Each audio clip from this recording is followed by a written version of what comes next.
Hello everyone and welcome to a week in my life as an amateur wildlife videographer. I thought it might be interesting for me to share with you everything that I do in a week to do with wildlife videography around my other commitments such as work. So I thought that what I would do is film everything that I do in terms of looking for wildlife, editing videos, research in order to try to see as much wildlife as possible and learn as much about wildlife as possible. Just been sat here with my favourite background, which is my forest wallpaper, and I've been trying to film a video for my SCOMA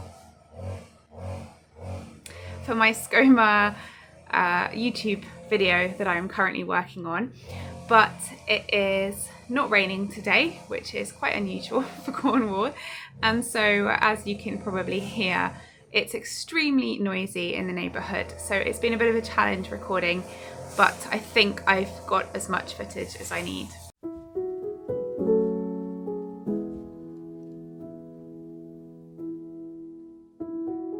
So it's a little bit later in the evening now, and I am heading out to a river that's about a 20-minute drive from where I live to do a little bit of wildlife watching. I'm gonna head there now, and I've got my camera with me, and of course I will share any footage that I get.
So I'm just watching a swan family that are behind me, and I've been coming here and watching the cygnets grow up this summer, and I think that there were originally 8 cygnets. I will check back at my footage and insert a clip of it here.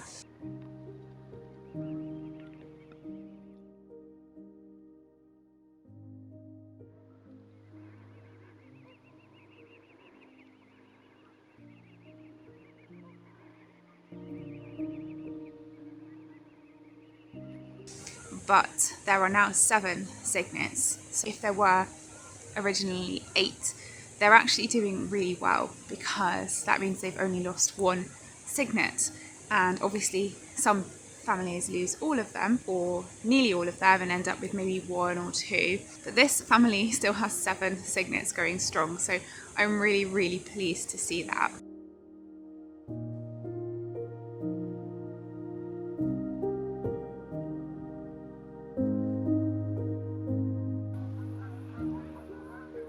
Okay, it's going dark now, so I'm going to head home, but I'm going to go a longer route home that goes via some woodland areas where I have in the past seen deer.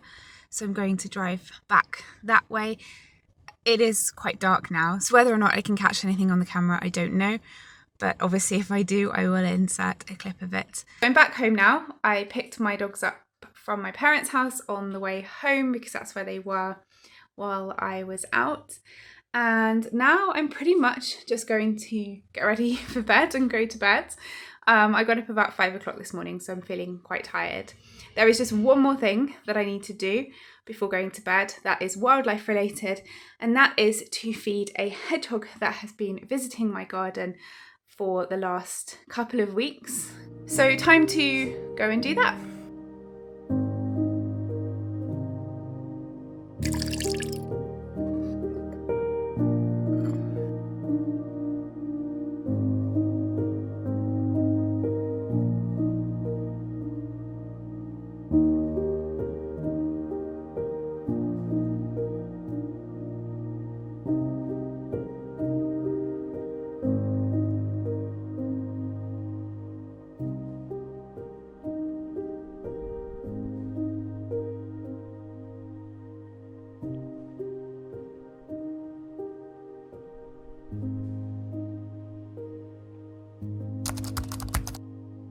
Okay, editing Steph here. I realised as I was editing this video that I didn't give any context for Sunday at all. All I did on Sunday that was wildlife related is spend quite a few hours working on the skooma video that I have since posted. So I took a bit of a time lapse of me doing that, and that's all I did in terms of filming and wildlife related stuff on Sunday.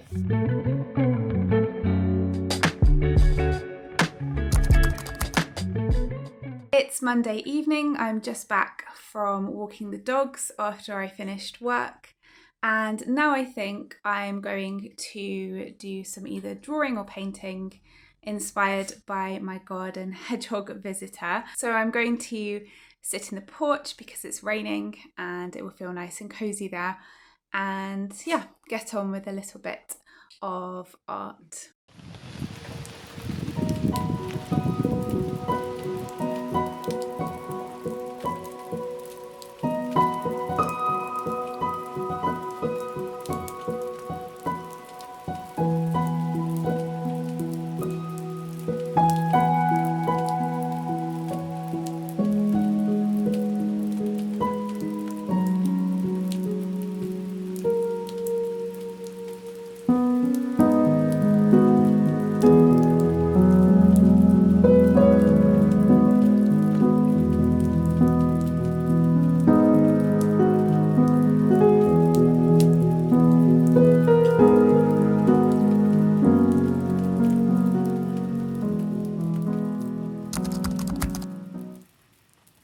Okay, it is Tuesday evening and I've finished work for the day, and I'm going to head out to Porth Reservoir.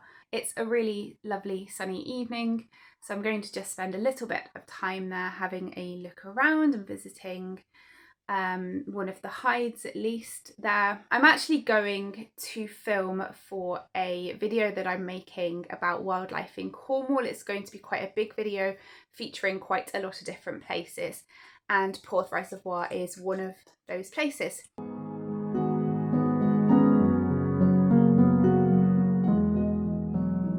Okay, so I'm here at Porth Reservoir, which is just behind me as you can see, and the dam is just in front of me.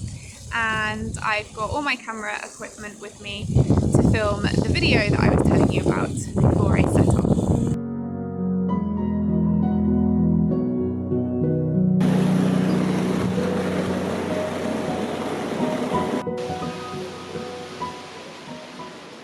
Okay, so I've done my filming here and I'm now in one of the hides. Got my long lens out and I'm going to have a look around and see if I can see any birds out on the water.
It is Thursday evening. I didn't film anything yesterday because I didn't have time to do anything wildlife related, but this evening I am going to the Cornwall Beaver Project, which I'm very excited about. It will be the 4th time that I have been, and I'm going with my dad. We always go together, it's a bit of a tradition. My mum did come with us once, and it's actually a birthday present from my mum for my dad to go this evening, and I get to go along too. So very excited about that.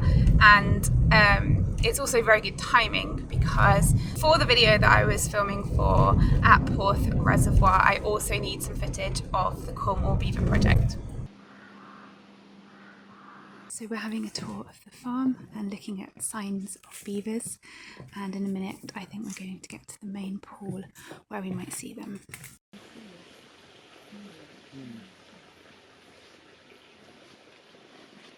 Editing stuff again, I wanted to explain the Cornwall Beaver Project. It is based in a woodland at a farm here in Cornwall. In 2017, 2 adult beavers, 1 female, 1 male, were released into a 5-acre enclosure at the farm along a stream, where they immediately built a dam and have continued to expand that over the years and have bred successfully as well. The tour of the beaver enclosure is very educational, with the farm owner Chris explaining the positive impacts of the beavers and showing you some of those impacts as you walk around the enclosure. Chris also talks about what can be done to overcome any potential issues with releasing beavers into the wild. And what I love to hear is about all of the incredible impacts that have been observed in that environment since the beavers were introduced, including an increase in species of birds and bats in the area, much larger trout in the water, and new mammals in the area, including polecats and water shrews. I just think that this is a testament to the incredible design of wildlife when left untouched, and how intricately it all works together, and of course the horrific impact that humans have when they interfere. And it's so sad that beavers used to be in the wild in the UK. Because of humans, they went extinct from the UK, and it's with amazing reintroduction projects like this one that are promoting the benefits of beavers to the wild.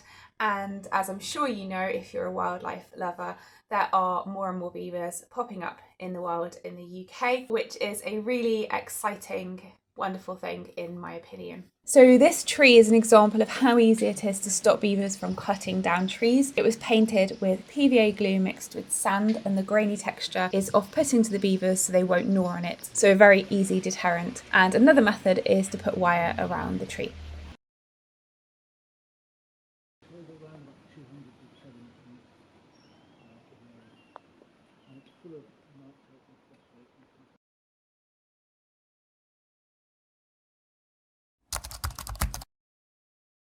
It is Saturday evening and I am here at Helmond Tor. I've actually been here a few times before. If you're interested, I've got a video exploring the tour itself as well as the nature reserve part of Helmond Tor area. And I am back at the nature reserve for an explore. It's one of those places, well certainly it feels like it to me, where there's so much to uncover and it's very wild, which is obviously good for the wildlife, but quite tricky to navigate. So I'm going to spend a bit more time exploring around here this evening.